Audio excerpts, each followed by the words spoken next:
자, 브라질에서 닭고기를 만들어서 팔면 어떻게 될까요? 소고기도 많이 먹지만 닭고기도 많이 생산하고 수출하는 나라입니다.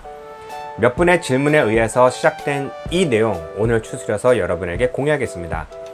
시작하기에 앞서 구독과 좋아요 꼭 부탁드립니다. 먼저 이 닭고기 시장을 이야기에 앞서 이 시장 규모가 어느 정도 되는지 이해를 해야 됩니다.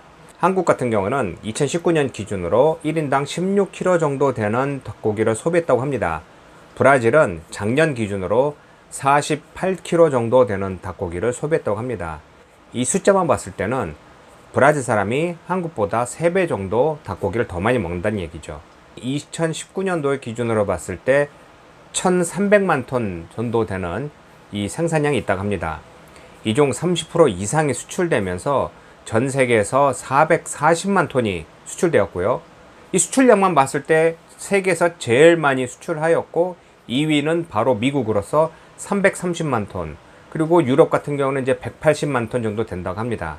그러니까 이것만 봤을 때 세계에서 제일 많이 생산하고 수출하는 나라가 브라질이죠.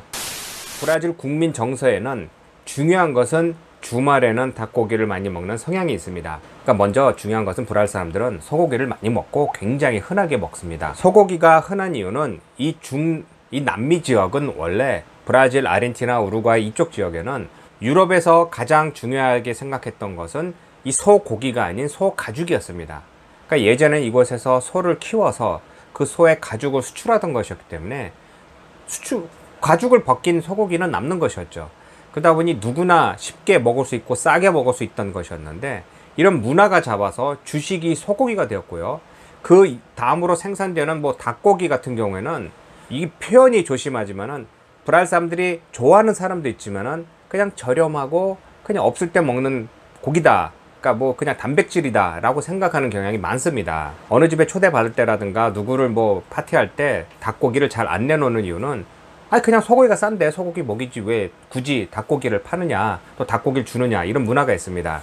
그만큼 닭고기는 많이 먹기도 하지만은 저소득층이 먹는다라는 인식이 있고, 또 주말에는 모든 사람들이 모여서 닭고기를 먹는 이 문화 풍습이 크게 자리 잡고 있는데요. 그 이유를 보면은 바로 이제 프랑스 혁명을 둘 수 있습니다. 프랑스 혁명이 일어날 때만 해도 유럽에서는 제대로 된 음식을 조달할 수가 없었던 것이죠.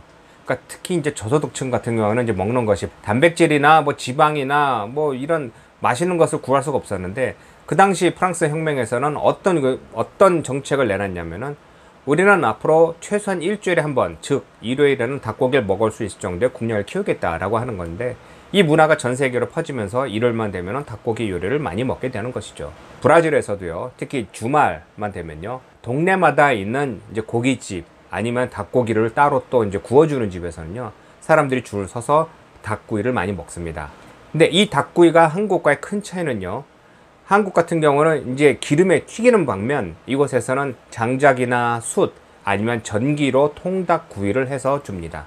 곁들여 먹는 것은 당연히 감자구이라든가 아니면 파로파라고 하는 이 브라질에서 지역에서 나는 만조카 가루를 볶아서 내놓은 가루와 같이 곁들여 먹습니다. 이런 것만 봤을 때 브라질은 닭고기를 많이 먹고 또 이렇게 구이를 먹는데, 그럼 한국에서 시작되어 전 세계적으로 인기를 많은 한국식 치킨은 어떻게 될까요? 상파울루 위주로 이 인근에 보면요, 고속도로를 보면 휴게소에 프랑고 아사도라고 하는 휴게소가 있습니다. 이게 체인으로 유지되며 이 전국에 몇 개 이제 깔려 있는데요. 우리가 생각하기에 프랑고 아사도라고 하면 이제 구이입니다. 그러면 이제 닭구이를 전문점으로 하는 그런 휴게소구나 라고 가보시면은 닭 종류가 이제 몇 가지가 있는데요. 우리 한국 사람들이 원하는 식의 기름에 튀기는 건 이런 건 잘 없습니다. 또 중국 사람과 대만 사람이 시작한 또 이곳에 치킨 사업이 있었습니다. 그러니까 좀 오래전부터 우리가 아는 식과 같이 이렇게 치킨을 튀겨서 옷을 입혀서 튀김옷을 입혀 튀겨서 판매하는 게 있었는데, 그게 성공하지 않았던 이유가 같은 가격대 다른 음식도 있고 또 이 닭튀김이나 된 것에 별로 이렇게 좋지 않은, 별로 안 좋아하는 그런 경향이 있었습니다.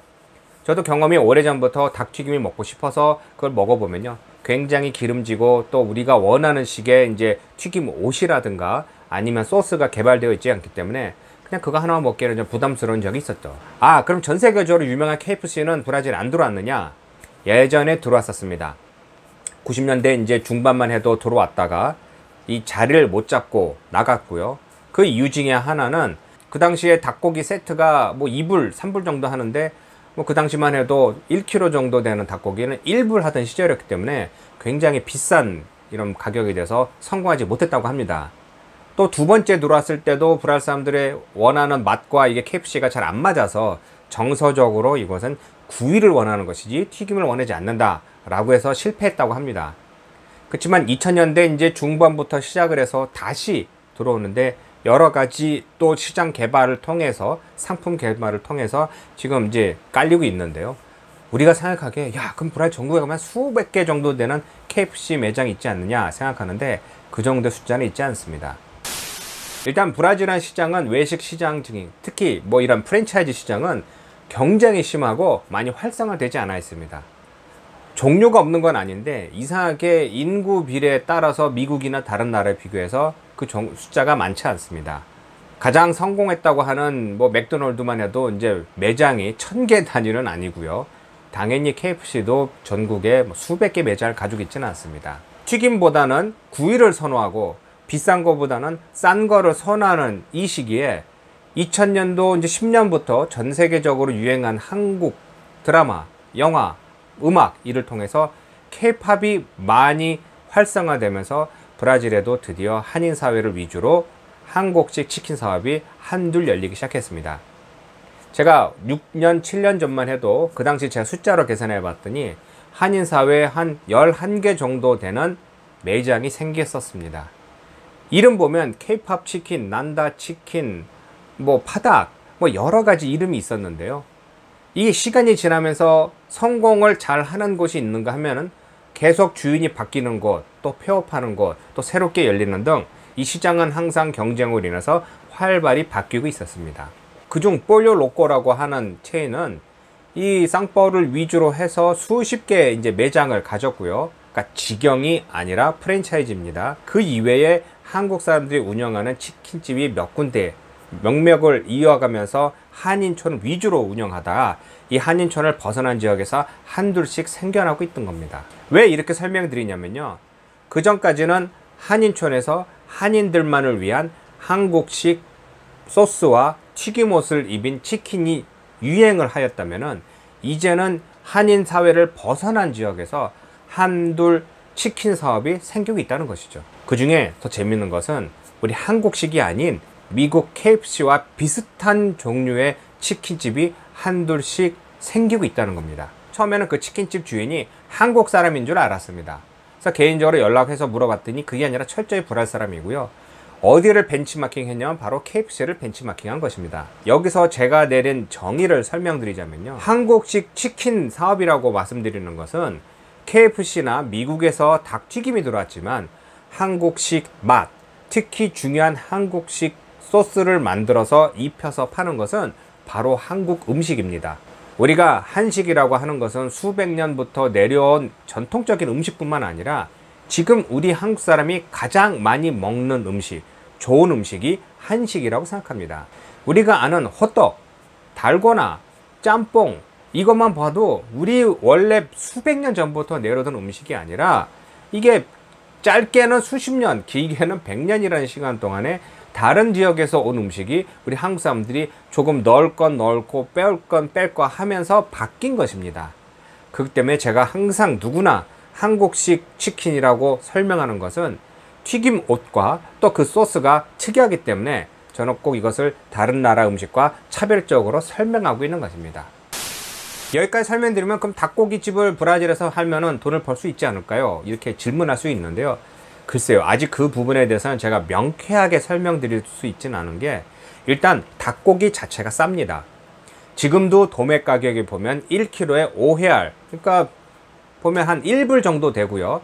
일부 지역이나 또 지금 사실 코로나 사태로 인해서 전 세계 경제가 무너지면서 또 브라질 환율 한 40%, 올해만 40% 올랐고요. 그러다 보니 이 가격이 많이 변동이 됐는데요. 지금도 닭 1kg는 한 1불 정도 되는 도매 가격이 있습니다. 이게 소매로 지나면서 소매 가격이 되면은 아무리 그래도 1kg에 한 5불 미만입니다. 그러니까 1kg에 아무리 해도 3불 정도 됩니다. 근데 이것을 가공해서 또 팔다 보면은 당연히 뭐 판매가가 굉장히 올라가게 되죠. 우리 한인촌에서도 파는 닭고기 세트를 보면요, 그냥 닭 한 마리 같은 경우, 그러니까 1인분이라고 정의를 안 하고요, 그러니까 닭 한 마리 정도 되는 이제 이 닭 보면요, 가격이 45헤알에서 60헤알 정도 사이가 됩니다. 그러니까 이걸 환율로 계산할 경우는 한 이제 8불에서 한 11불 정도 되는 이제 사이가 되는데요. 그러니까 이게 한국으로 치면 가격이 굉장히 싸죠. 제가 알기로 한국에서 한 2만 원 정도 되는 것으로 알고 있는데, 어쨌든 이런 식으로 가격이 저렴하고요. 또 그걸 바로 브라질 사회에서 적응하다 보면은 브라질 사회에서 한 50헤알 정도 되는 가격은 어느 정도 되느냐? 일단 피자 가격과 비슷한 가격에 형성이 되어 있는 것은 사실입니다. 근데 중요한 것은 아직까지 브라질 사람들은 주말에 닭구이집에, 통닭구이집에 가면은 이 가격 정도는 이제 비슷한 형성되어 있지만은 아직까지 이 튀김, 기름에 튀긴 이제 닭고기라든가 또 옷을, 튀김 옷을 입힌 거라든가 또 특히 이제 소스 같은 경우는 이제 많이 활성화되지 않기 때문에 거부감이 있는 것은 확실합니다. 그렇지만 시간이 지나면서 먹어본 사람들은 맛이 특이하네. 특히 일본 사람들, 일본 집에서 파는 이제 카라게 그 튀김 옷을 입힌 그 닭 튀김을 보면은 맛있다라고 하는데, 사실 이제 우리 한국 거는 그와 조금 다르게 특히 이제 몰료, 그러니까 소스를 많이 홍보를 해야 됩니다. 제가 수차례 여러 행사를 하며 요리를 하며 또 그것을 만드는 회사들과 같이 이제 간단한 이제 시식을 해본 경험에 의하면은 이상하게 브라질 사람들은 소스를 다 버무리는 것보다 찍어 먹는 것을 선호합니다. 어느 치킨집에서는 여러 종류의 소스를 넣어서 사람이 찍어 먹게 하는데, 제가 주장하는 것은 그런 것보다 그 버무린 소스의 닭을 파는 것이 앞으로 승산이 있다라고 하는 것입니다. 왜 그러느냐? 찍어 먹게 하면은 누구나 할 수 있고 누구나 하는 맛과 비교해서 특별한 차별을 줄 수 있지 않기 때문입니다. KFC부터 시작해서 지금 수많은 닭집이 생기고 있는데, 그런 집과 비교해서 똑같이 옷 입힌 그냥 오리지널, 크리스피 뭐 이런 그냥 양념 없는 것을 원하다 보면은 그런 집과 한국식 치킨에는 차이가 별로 없는 것이죠. 그 때문에 경쟁력을 살리고 차별을 주기 위해서는 한국에서 개발된 수백 종의 그 소스를 브라질화하여 옷을 입혀서 버무려서 파는 것이 미래가 있다고 판단되는 것입니다. 닭고기는 이렇게 되어 있습니다. 근데 이게 앞으로 얼마 정도 팔 것이고 어떻게 홍보를 할 것이냐, 그것은 이제 각자의 무엇인데요. 확실한 것은 닭고기 집을 열어서 배달만 하여서 먹고 살 수 있다는 것은 확실합니다. 그래서 제가 이렇게 설명드리면은, 브라질 한인 사회에서는 원래부터 의류업을 많이 하셨고 또 이거 규모가 컸기 때문에 눈에 잘 들어오지 않습니다.